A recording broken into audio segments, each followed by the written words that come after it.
कहानी की शुरुआत तब होती है जब नोआ एक कुलीन नोबल के शरीर में जागता है। सुनने में ये काफी शानदार लगता है, लेकिन जैसे ही वह अपनी स्टेटस स्क्रीन चेक करता है, सच्चाई सामने आ जाती है और ये ऐसा रिजल्ट होता है कि चिल्लाने से ज्यादा डरावनी चुप्पी लगने लगती है। उसके सारे स्टेट्स F रैंक पर होते हैं, सिर्फ उसका वाटर मैजिक E रैंक का होता है। फिर पता चलता है कि उसका जन्म इंपीरियल रॉयल फैमिली के 13वें राजकुमार के रूप में हुआ है और सम्राट पहले से ही अपने नए वारिस से मिलने के लिए उत्सुक है। जब सम्राट को पता चलता है कि नोआ की सबसे मजबूत मैजिकल अफिनिटी पानी है, तो वह बड़ी ही कैजुअली फैसला कर लेता है कि नोआ का पहला जन्मदिन का तोहफा एक पूरा इलाका होगा, अलमरिया क्षेत्र, जहां वाटर क्लैन की बड़ी आबादी रहती है। और जैसे ही वो शब्द उसके मुंह से निकलते हैं, नोआ का रैंक वाटर मैजिक अचानक E+ में बदल जाता है। कुछ ही पल बाद सम्राट नोआ के स्टेट्स देखने की इच्छा जताता है। नोआ पसीना पसीना हो जाता है, क्योंकि ऐसे नंबरों के साथ उसे पूरा भरोसा है कि उसे सीधे महल के कूड़ेदान में फेंक दिया जाएगा। लेकिन किसी तरह जब स्क्रीन सामने आती है तो उसका वाटर स्टैट एकदम से E से चमकदार SS रैंक पर पहुंच चुका होता है। बाकी सब कुछ अब भी F रैंक पर ही था, लेकिन अब किसी को उसकी परवाह नहीं थी। एक शिशु ने अभी अभी सबसे ऊंची वाटर अफिनिटी का रिकॉर्ड तोड़ दिया था। बस यही वजह थी कि सम्राट को नोआ से गहरी लगाव हो गया। पता चलता है कि उसके वाटर मैजिक के बढ़ने की असली वजह वो तोहफा था जो उसके पुराने आदमी यानी पिता ने उसे दिया था। हालांकि अजीब बात ये थी कि उसकी प्राइवेट स्टैट स्क्रीन पर अब भी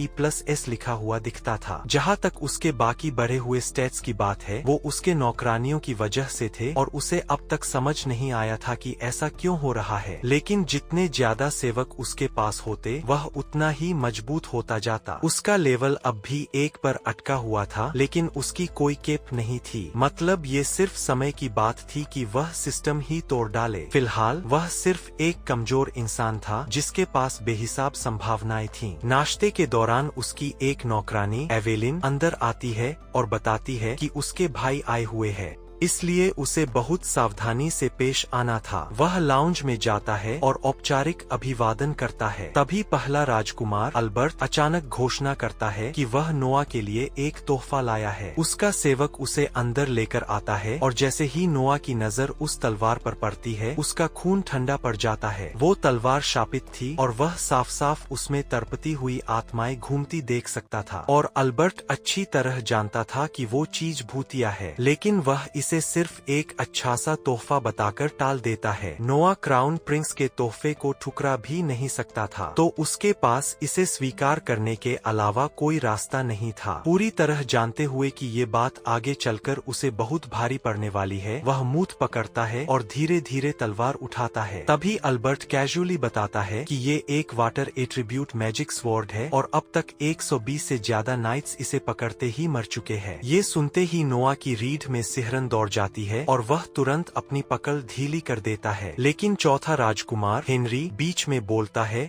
और उसे दिलासा देता है। उसके अनुसार जो भी इस तलवार के लायक नहीं था, वह छूते ही मर गया। तो अगर नोआ को मरना होता तो वह पहले ही मर चुका होता। वह शायद सिर्फ इसलिए सुरक्षित है क्योंकि उसकी वाटर अफिनिटी SS रैंक की है। हाँ, ये जानकर थोड़ी तसल्ली होती है कि वह मरेगा नहीं। लेकिन नोआ अब भी गुस्से में था कि अल्बर्ट ने उसे सिर्फ एक प्रयोग की तरह इस्तेमाल किया। वह ये बात जाहिर नहीं कर सकता था, इसलिए शांत रहता है और अल्बर्ट के जाने का इंतजार करता है ताकि वह चैन की सांस ले सके। उसी दिन बाद में जब वह अपनी नौकरानी जोए के साथ गलियारे में चल रहा होता है, तो उसे कुछ गड़बड़ लगती है। जोए का हमेशा शांत रहने वाला चेहरा आज परेशान दिख रहा था। वह उससे पूछता है कि क्या हुआ, लेकिन जोए टाल देती है और कहती है कि वह ठीक है और उसे परेशान नहीं करना चाहती। लेकिन नोआ को यकीन नहीं होता। वह सख्ती से उसे बोलने का आदेश देता है और आखिरकार जोए सच बता देती है। जोए बताती है कि उसे कुछ समय की छुट्टी चाहिए क्योंकि उसके परिवार में इमरजेंसी है। जब नोआ पूछता है कि कैसी इमरजेंसी, तो वह बताती है कि उसके गांव में बाढ़ आ गई थी और उसकी माँ का खेत पूरी तरह तबाह हो गया। अब उसकी माँ के पास खुद को सहारा देने का कोई जरिया नहीं बचा था। जोए पैसे कमाने के रास्ते ढूंढ रही थी और उसे बताया गया कि उसका एकमात्र विकल्प रेड रेड लाइट डिस्ट्रिक्ट में काम करना है। वह छुट्टी के दौरान वही करने वाली थी, लेकिन नोआ उसी पल उसे रोक देता है क्योंकि ऐसा होने देने का सवाल ही नहीं उठता। वह कहता है कि वह उसकी माँ को नौकरी देगा और संयोग से वह खुद भी एक रियर गेट क्लोजर ढूंढ रहा था और चूंकि जोए उसकी गारंटी दे रही है तो उसे महीने के 10 रैन मिलेंगे। जोए हैरानी से उसे देखती है और पूछती है कि क्या वह मजाक कर रहा है क्योंकि 10 रैन आम सैलरी से कहीं ज्यादा है और उसने कभी ऐसी नौकरी का नाम भी नहीं सुना। वो इसलिए क्योंकि नोआ ने ये नौकरी अभी अभी बना ली थी और इससे कोई फर्क नहीं पड़ता क्योंकि पैसा उसका है और वह उसे जैसे चाहे वैसे खर्च करेगा। वह ये भी बताता है कि शहर के बाहर उसके पास एक खाली घर है जहाँ वे बिना किराए के रह सकते हैं। जोए पहले दिन से उसके प्रति वफादार रही है, इसलिए वह उसे किसी बार की वजह से ऐसी जिंदगी में धकेलने नहीं वाला। लेकिन उस आपदा की बात चल ही रही है तो एक और काम बाकी था। वह अपने बटलर डायलन को बुलाता है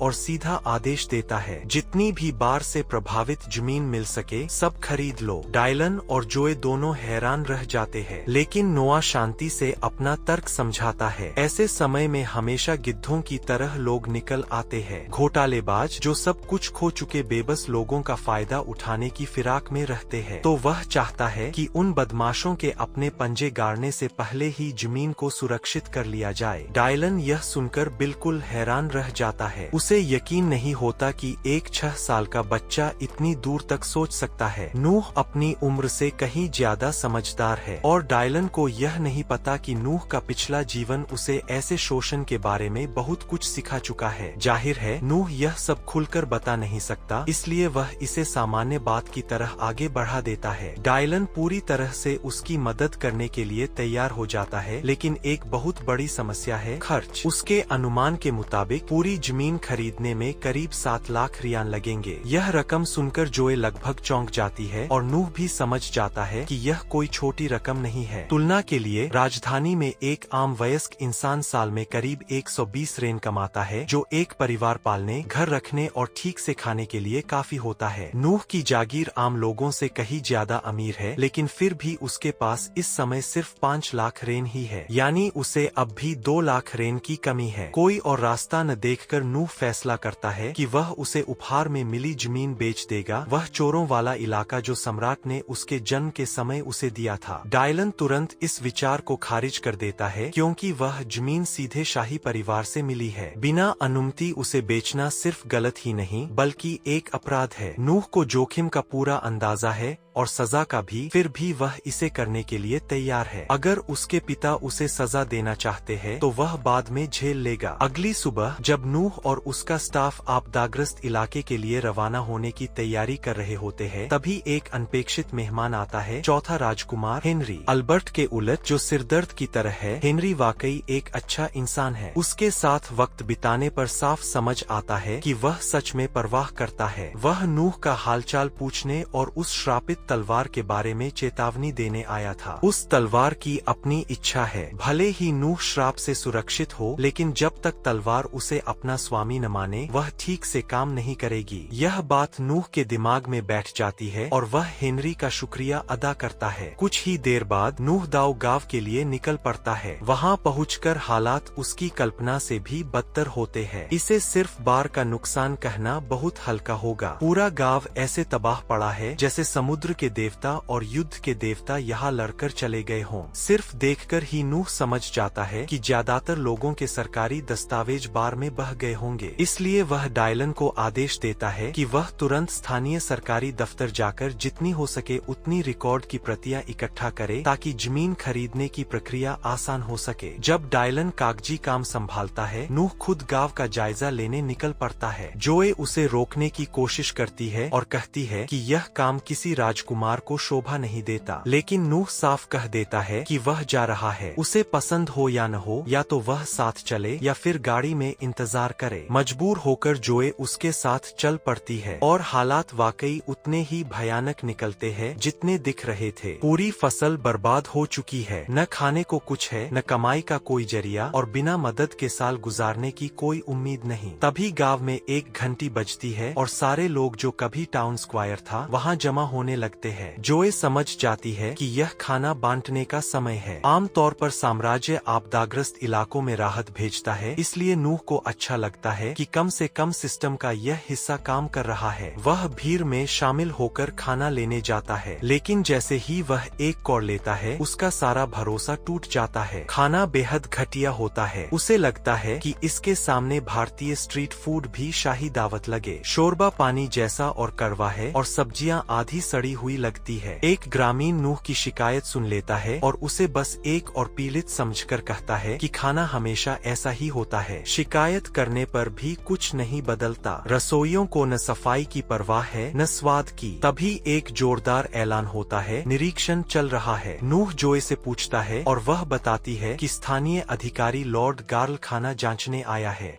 गार्ल बर्तन की ओर देखता है, समझ जाता है कि खाना बिल्कुल बेकार है, लेकिन क्योंकि उसे खुद यह नहीं खाना, उसे कोई फर्क नहीं पड़ता। वह शेफ से कहता है कि उसके लिए हवेली में ठीक ठाक खाना बना दिया जाए। शेफ मुस्कुराते हुए हामी भर देता है। साफ है कि दोनों मिले हुए हैं, लेकिन नूह यह बर्दाश्त नहीं करता। वह आगे बढ़कर गार्ल से पूछता है कि क्या गांव वालों को घटिया खाना इसलिए मिल रहा है क्योंकि वह राहत का पैसा चुरा रहा है। गार्ल नूह को एक मामूली गरीब बच्चा समझकर न तो इनकार करता है न शर्माता है। वह खुलेआम मान लेता है और हंसते हुए कहता है कि गांव वाले उसका कुछ नहीं बिगाड़ सकते। बार पीड़ितों से चोरी की शेखी सुनकर नूह का खून खौल उठता है। उसकी यह भावना इतनी प्रबल होती है कि गाड़ी में रखी श्रापित तलवार हिलने लगती है। गार्ल गुस्से में आकर तलवार निकाल लेता है और नूह को मारने के लिए आगे बढ़ता है, लेकिन इससे पहले कि वह वार कर सके, लेवियाथन तलवार अपने आप बाहर निकलकर नूह के पास उड़ आती है। नूह की अडिग इच्छा और न्याय की भावना को देखकर तलवार उसे अपना असली स्वामी मान लेती है और फिर नूह बिना हिचकिचाहट के एक ही वार में गार्ल का सिर धड़ से अलग कर देता है, राहत का पैसा चुराने और एक शाही राजकुमार को धमकाने के अपराध में। कुछ ही देर बाद गार्ल का वरिष्ठ अधिकारी रोवन वहां पहुंचता है। कुछ सिपाही नूह को गिरफ्तार करने की बात करते हैं, लेकिन जैसे ही रोवन उसे पहचानता है वह तुरंत घुटनों पर बैठकर 13वें राजकुमार को सम्मान देता है। नूह साफ शब्दों में कहता है कि यहाँ जो कुछ हो रहा था उस पर गंभीर बात करनी होगी। गार्ल को सजा मिल चुकी है, लेकिन जो बाकी लोग उसके साथ मिलकर चोरी कर रहे थे वे अभी भी मौजूद है। नूह रोवन को आदेश देता है कि वह सबका हिसाब साफ करे और अंत में वह एक और आदेश देता है, लोगों को ढंग का खाना मिले। उस दिन बाद में जब नूह पूरे गांव को खरीद लेता है, यह खबर अल्बर्ट तक पहुंचती है। वह हैरान होता है कि नूह ने लेवियाथन तलवार को बिना किसी नुकसान के संभाल लिया, लेकिन वह चिंता नहीं करता, बस मुस्कुराता है। उसके छोटे भाई ने यह परीक्षा तो पास कर ली है, लेकिन आगे और भी योजनाएं उसका इंतजार कर रही है। इसी बीच नूह को उसके पिता ने बुलाया। वह सोचकर जाता है कि उसे शाही जमीन बेचने के लिए डांट पड़ेगी, लेकिन उल्टा सम्राट उसका धन्यवाद करता है। अगर नूह ने दखल न दिया होता तो उस गांव की हालत और भी बदतर होती। अब सम्राट को साफ दिखता है कि नूह कोई साधारण राजकुमार नहीं है, वह सक्षम है। इसलिए वह उससे कहता है कि वह अपनी ताकत का इस्तेमाल साम्राज्य की भलाई के लिए करता रहे। नूह खुशी खुशी यह जिम्मेदारी स्वीकार कर लेता है। यहीं इस एपिसोड का अंत होता है। देखने के लिए धन्यवाद। अगर आप अगला हिस्सा देखना चाहते हैं तो चैनल को सब्सक्राइब करें और नोटिफिकेशन बेल दबाना न भूलें।